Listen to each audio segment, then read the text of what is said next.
Olá pessoal, Adriano, Pedras Preciosas. Nessa época tão difícil, então eu resolvi contar um pouco como que começou aqui a Amazônia, por que começou Rondônia, da onde que veio esse povo, por que tudo começou. Eu perguntei para o meu filho se ele sabia dessas coisas na escola. Não, eu nunca fiquei sabendo. Pode ser que mais para frente sim, mas no momento nunca caiu. Uma coisa tão importante no nosso Brasil, como que foi conseguido essas áreas aqui, Rondônia, Acre, eu vou falar em outro vídeo, a Amazônia toda, quem que demarcou isso aqui, como que foi feito o mapa, por que vieram para cá, na época dos portugueses. Então vou começar na época que a gente pertencia para o Portugal e depois chegar até na época que eu vim para cá. Eu trabalhei no garimpo dos Periquito, Arara, Simãozinho, Imbaúba, tudo, Tamborete. Quem já trabalhou ali vai saber, tá? Aonde é. Então nesses locais ali são 200 e poucos quilômetros ali que eu trabalhei tudo na época que eu era moleque, adolescente. Então tudo começou da Bahia, né? A Bahia, depois da Bahia foi para Minas Gerais. Minas Gerais era o topo da vez, em 1700 e pouco, porque eu não achei matéria nenhuma para falar sobre isso daí. O pessoal de Minas Gerais foi mandado vir para Goiás, passar pelo Mato Grosso, Goiás. Antigamente Mato Grosso e Mato Grosso do Sul era um estado só. Quando eu era criança ainda era um estado só. Começava aqui Mato Grosso, aqui Rondônia. Isso aqui era tudo Mato Grosso, pertencia para o Mato Grosso, uma área pertencia para o Amazonas, então praticamente era terra de ninguém isso aqui. Aí o que aconteceu, na época que a gente pertencia para Portugal, os portugueses investiram muito nessa região para segurar esse Brasil, que nunca foi explicado essas coisas aí para vocês. Em 1700 e pouco o pessoal já fizeram forte aqui o Príncipe da Beira, no estado de Rondônia, a coisa mais linda, uma obra, arquitetura, um investimento muito grande para segurar aqui o Brasil contra os espanhóis. Os espanhóis já tinham dominado essa América do Sul, faltava o Brasil. Até que na época, que eu sei pelas histórias, a gente já foi dominado também pelos espanhóis. O Portugal ficou dominado junto com o Brasil, acho que por 40 anos, depois conseguiu se livrar, né? Naquela época, em 1700, o pessoal passaram por Goiás, os bandeirantes, eram os mineradores, porque precisava tirar minério. E através desses mineradores ia engenheiro junto, ia pessoal com topografia, outras coisas. E os bandeirantes era porque o pessoal andava sempre, onde eles andavam com uma bandeira. Aí ficou o nome como os bandeirantes. Depois que eles passaram em Goiás, Mato Grosso, essa região, eles trabalharam em 1700, 1800 e pouco, em Pontes e Lacerda. Tem local ali que tem 2, 3 quilômetros de buraco feito tudo na mão. No mínimo teria que ter 2.000 homens trabalhando. Então eu peço para você que está assistindo agora, que não conhece o canal do Adriano, aqui nesse canal você aprende de tudo, não é só histórias não. Peço para você compartilhar com seus amigos nas redes sociais. Compartilhe para amigos, avós, parentes, irmão, tio, tia, tá bom? E se inscreva no canal, clique no vermelhão e lasque o dedo no joinha, clique no gostei, que é para ajudar o canal do Adriano. Eu tenho ajudado muitas pessoas, várias pessoas têm me agradecido por ter encontrado diamante, ouro, aprender aqui como que acha, aonde que é, qual solo que é. São mais de 30 anos de experiência e eu passo isso para as pessoas. Aqui no meu canal tem vídeo que é como se fosse um curso completo, tudo de graça, não custa nada, tudo de graça. Acompanha também aí no Instagram e na página do Facebook, Adriano Pedras Preciosas. Lá você pode mandar umas fotos que toda semana eu tiro um dia para dar uma olhada lá, tá bom? Então tá, chegaram esse povo muito sacrifício, tá? Com animais. O que eles faziam na época? Na época andava 40 quilômetros mais ou menos, eles faziam um povoadinho. Colocavam alguém para cuidar de animais, faziam uma pastagem, ficava um ponto de apoio. Aí ia colocando o nome, uma demarcação. Até hoje acha ruínas desses locais por aí, espalhados. Existem vários locais desses daí. Aí eles criavam porcos, galinhas, essas coisas aí, e para quando chegar uma comitiva, alguma coisa, você ficava acampado naquele local, você teria alimentação, o pessoal plantava, tal, aquela turma para isso.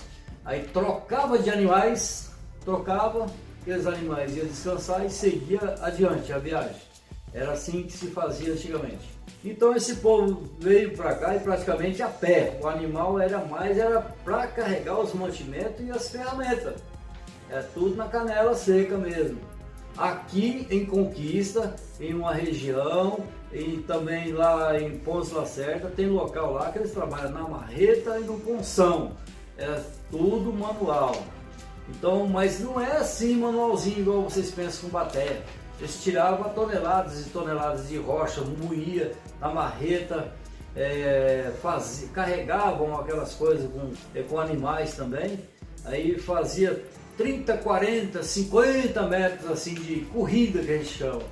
Fazia um monte de estacas que você coloca como fosse uma draga de 50 metros. Aí você vai colocando terra, amontoando, chama-se paiol. Aí você vai amontoando, vamos supor, amontava aí 1 milhão de metro cúbico de material num local. Aí chegava uma semana para soltar. Fazia uma represa, essa represa tinha um dia certo de você soltar água naquilo. Aí quando solta a água naquilo lá, aquilo lá vai fervendo, vai separando o material, o pessoal vai trabalhando dentro junto com as enxadas de madeira, alguma coisa. O material leve vai embora e ficava só o ouro, diamante, essas coisas assim. Depois é que era usado a bateia para resumir esse material. Era assim que era feito antigamente. Dali o pessoal passou para Rondônia, entraram aqui pelo Comodoro, aqui no Mato Grosso, entraram aqui para Rondônia, perto do Cabixi, Vilhena, passaram aqui, foram até um local que se chama-se Verde Seringal. Em cima da serra ainda tem os sinais deles lá.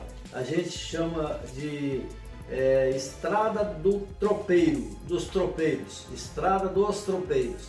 Até hoje tem estrada aqui, para quem conhece. Eu sei que eles tiraram muitas e muitas toneladas.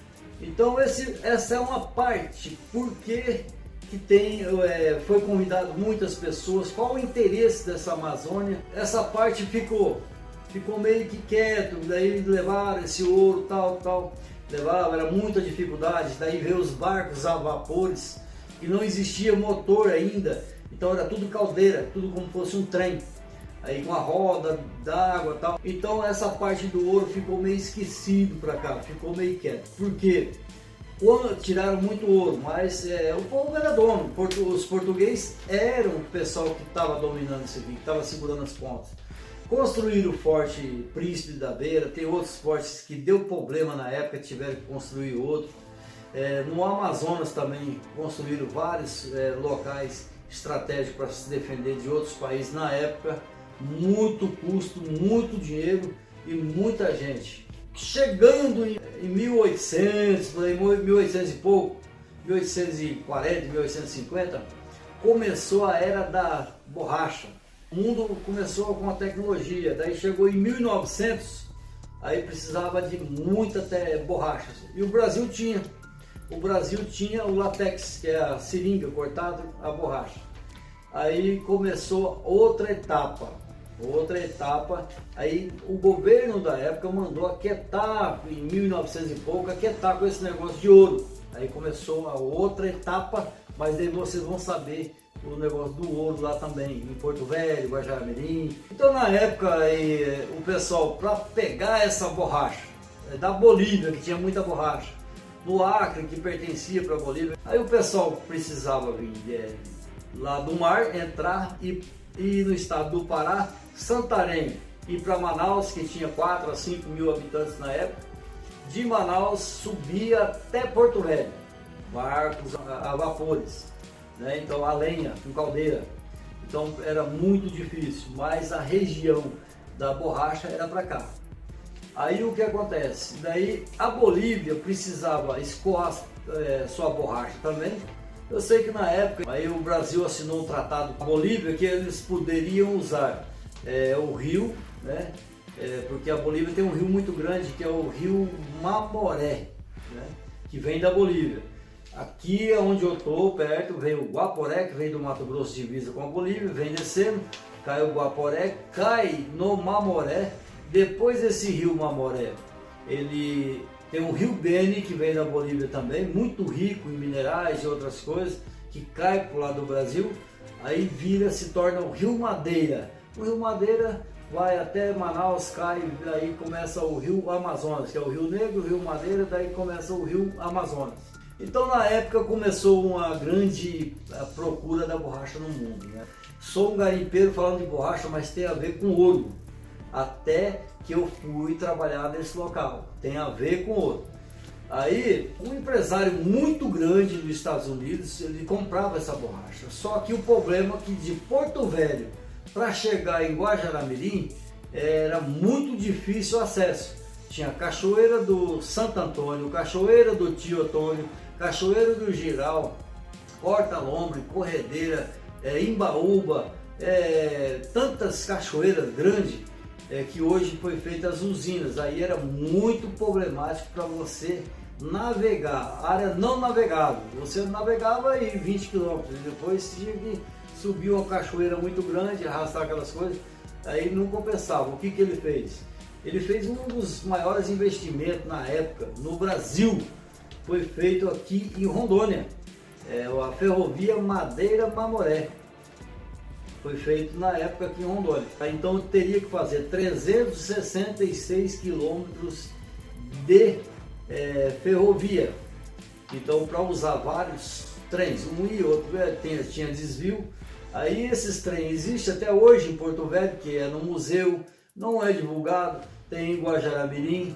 É uma coisa muito bacana, o museu e o investimento que esse pessoal fizeram com um barracão grande, tudo assim europeu, tudo estilo europeu, muito legal. Eu sempre visitava esses locais. Então o que aconteceu? Saiu um grande investimento, foi eu acho que bilhões de dólares na época, para fazer ponte, local muito difícil acesso, pedras, rochas, montanha, cortar montanha, pântano.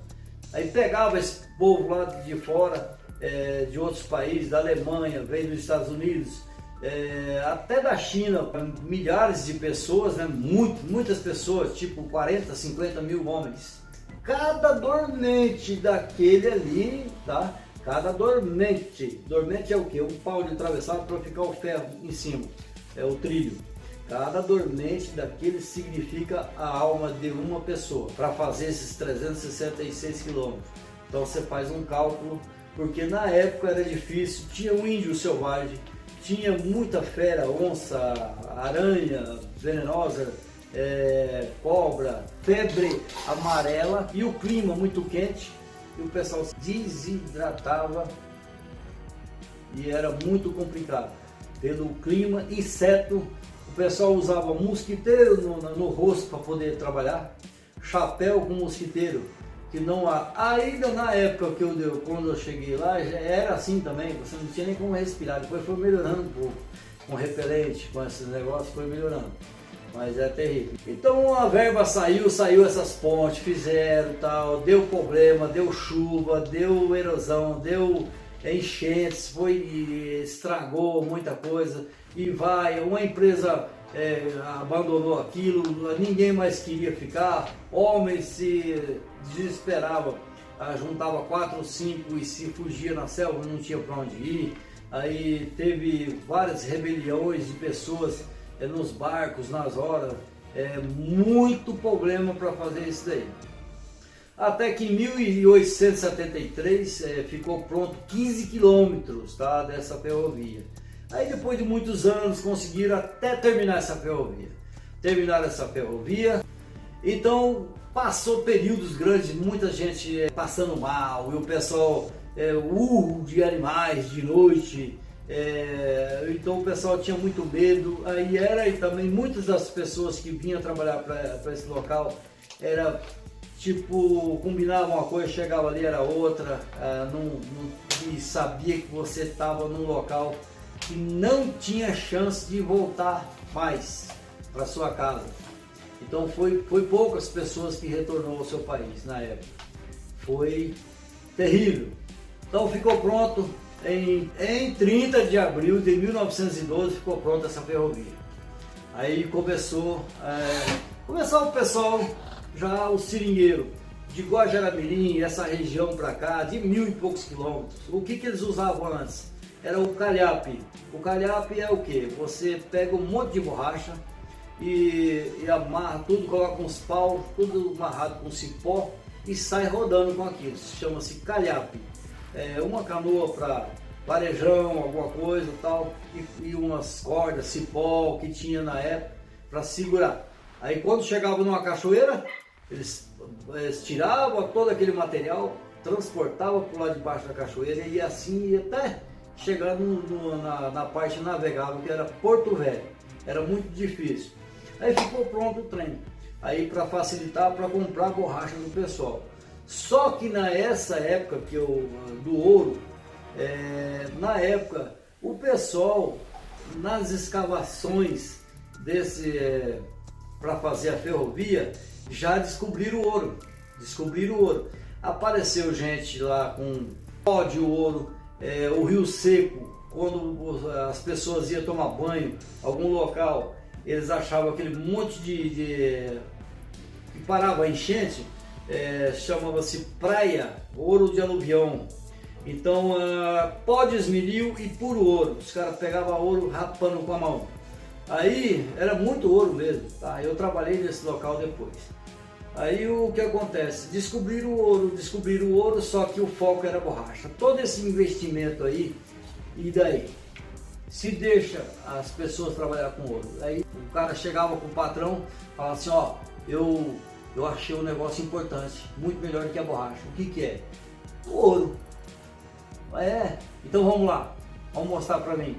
Aí aquele cara já não voltava mais. Contou pra alguém? Não contei pra ninguém. Então guarda esse segredo, tá? Vamos lá pra ver isso aí. Chegava lá, aí o outro, aí ia aparecendo aqui uns dias tal, aí aparecia outro, falou, doutor, achei o ouro no local aí. Esse também falou, vamos lá, contou pra alguém? Não contei pra alguém. Então vamos lá. Vamos dar uma olhadinha onde que é. Chegava, desapareceu, esse cara já não voltava mais pro serviço. Então aí o pessoal já ficou com medo. Aí inventaram um monte de história, um monte de coisas, de pai da mata, de outras coisas ali que tinha, sucuriju, montoeiro de coisa e tal, para evitar desse povo sair e ficar em foco da borracha, porque senão ia perder todo aquele investimento grande lá. Mas todo esse investimento, aí passou uns tempos, o que aconteceu? Isso aí tem um custo, ia cobrar do seringueiro, das pessoas que tiravam a borracha. Para tirar a borracha, o pessoal, depois ainda tem um soldado da borracha. Muitas pessoas, o governo brasileiro, era um foco na época de grana, vinha esse povo tudo para cá e soltava ali como um soldado da borracha. Era como fosse um soldado enganjado pelas forças brasileiras, só que em vez de servir o exército, ele ia para a selva. Ele ia para a selva cortar seringa, cortar borracha, soldado da borracha. Então esse povo que ele soltava na colocação. Colocação era um pedaço para um pedaço para outro, pedaço para outro. E é onde deu os olhos ali, cada um morava 10, 15 quilômetros um do outro. Era assim, colocação. Aí eles usavam, não tinha lanterna, era uma lamparina na cabeça, que a gente chama de poronga. É um negócio amarrado, saía 4 horas da manhã no escuro e só voltava, era um serviço. Eu já acompanhei um pessoal desse para ter uma experiência dessa no mato, é muito difícil. Então daí sobre o ouro, a descoberta do ouro, várias pessoas daí ficaram desconfiadas, que muita pessoa aparecia com ouro e aí o amigo dele não voltava mais, e tal, aí tal de onça, não sei o que, aí ficaram veacos de mexer com ouro. Aí essa ferrovia ficou pronta, daí o que aconteceu? O preço da borracha caiu lá embaixo. Lá, vamos supor, se você vendia R$1 o quilo da borracha, caiu para 15, 20 centavos. Aí, pelo custo da viagem. Então o pessoal não precisava trazer. Daí o pessoal começou a fazer a mesma coisa. Porque começou, na época, os árabes, turcos, essas outras pessoas, subir para comprar essa mercadoria em troco de mais grana em Porto Velho. Em Porto Velho, daquela região ali. Aí o que o pessoal começava a fazer de novo? Começou a fazer o mesmo sistema adiante, calhar, amarrar aquele monte de borracha, soltar de bumbuê no rio, e aí soltar de bumbuê no rio, aí passava essas cachoeiras, passava porque compensava. Daí praticamente faliu todo esse investimento dessa linha, dessa ferrovia. Aí com o passar do tempo o Brasil tomou conta dessa ferrovia, foi abandonada. Aí usaram para viagem mesmo, de Porto Velho, viajou acho que 30, 40 anos, sei lá, alguma coisa assim. Foi usado, muitas pessoas que eu já conversei já viajaram com essa ferrovia, de pessoas e carga. Daí começou a onda da castanha, né? Da castanha e da seringa também, continuaram, e mercadoria. Aí usava 3 dias para chegar até de trem lá em Guajará-Mirim. Aí nisso, de algumas pessoas que conseguiu se escapar desse ouro, aí chegou 1900 e foi. Essa notícia foi se espalhando, foi bater lá no Paraná, no Rio Grande do Sul, aqui na região, os maranhenses aqui junto. Aí começou a voltar gente para lá, mas não atrás da borracha, e assim atrás do ouro, da história. Tudo que tem história tem um começo de alguma coisa. Aí por que essa turma fugia e tal. Quando foi feita a primeira pesquisa com balsa de mergulho ou manual, era muito ouro, era só tocha. Aí começou o ciclo do ouro em Rondônia. Aí começou outra migração para cá. Foi quando eu vim também, que era criança, vim para cá. Meu irmão veio antes de mim, depois eu vim também. Aí na época, nesse garimpo que eu vou mostrar para vocês aqui, ó, eu era adolescente, era um rapazinho. Então nessa época eu já estava trabalhando ali. Ali eu vi muito ouro, eu tirei muito ouro, era com balsa de mergulho. Você mergulhava com 30, 40, 50 quilos de chumbo amarrado na cintura, apenas um compressor com filtro de ar, e você tirava ouro. Depois veio outras dragas melhores, as queixo duro, depois veio a lança, depois a escarilança, escariante, e assim começou nova corrida do ouro aqui em Rondônia, tá? Então tudo teve esse começo, dos bandeirantes vir para cá. Se você gostou desse vídeo, que é um vídeo simples, mas é muito legal, até o próximo aí. Espera que logo eu estou lançando outro vídeo e outros vídeos normais aonde eu vou também nesse garimpo, tá bom? Um abraço para vocês, muito obrigado pela participação. Então eu tô aqui até hoje por tudo isso aí que aconteceu, e outras pessoas que vieram para cá. Esse garimpo chegou a dar mais de 100 mil pessoas trabalhando na época, nos anos 80. Começou nos anos 70, eu já cheguei em 87 ou por aí.